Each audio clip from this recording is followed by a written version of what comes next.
আমিও যেহেতু ভর্তা লাভার তাই নরসিংদীর বিখ্যাত সিফাত অ্যান্ড মম ভাইয়ের থেকে ইন্সপায়ার্ড হয়ে ভর্তার লোভ সামলাতে না পেরে আজকে তার বানানো পেঁয়াজের এই ভর্তাটা বানাবো। হ্যালো এভরিওয়ান, আসসালামু আলাইকুম, hope you are doing well.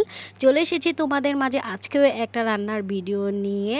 Late start the video. প্রথমে আমি এখানে কতগুলো পেঁয়াজ নিয়ে নিয়েছি। পেঁয়াজগুলো একটা কড়াইতে ফার্স্টে টেলে নিচ্ছি। ভালোভাবে টালা হয়ে গেলে পেঁয়াজগুলোকে নামিয়ে নিচ্ছি। এরপর আমি সেম কড়াইতে শুকনা মরিচ দিয়ে দিচ্ছি। শুকনা মরিচগুলো আমি ভেজে নেব। শুকনা মরিচগুলো আমার ভালোভাবে টালা হয়ে গেলে আমি নামিয়ে নিচ্ছি। এরপর আমার পেঁয়াজ বাছার পালা।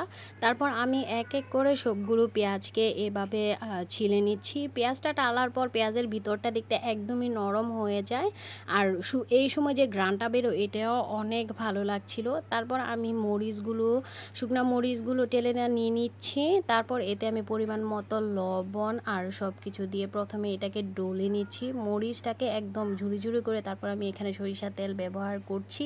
সরিষার তেল আর শুকনা মরিচগুলো ভালোভাবে মেখে নিয়ে আমি পেঁয়াজগুলোকে এক এক করে ডলে নিচ্ছি। পেঁয়াজগুলো ডলে নেওয়ার সময় অবশ্যই ঠান্ডা করে নেবেন, কারণ ঠান্ডা না করলে হাতে লাগতে পারে। অবশ্যই এই দিকটা খেয়াল রাখবেন। আর পেঁয়াজটা টেলে নেওয়ার পর পেঁয়াজটা একদমই নরম হয়ে গিয়েছিল। আমি এখানে শুকনো মরিচ আর সরিষার তেলের সাথে পেঁয়াজটাকে ভালোভাবে কষলে নিচ্ছি। পেঁয়াজটা এভাবে ভালোভাবে কষলে নিলে খেতে আরও বেশি ভালো লাগে, কারণ পেঁয়াজটা বেশি করে কষলালে পেঁয়াজটা একদমই নরম হয়ে যায়।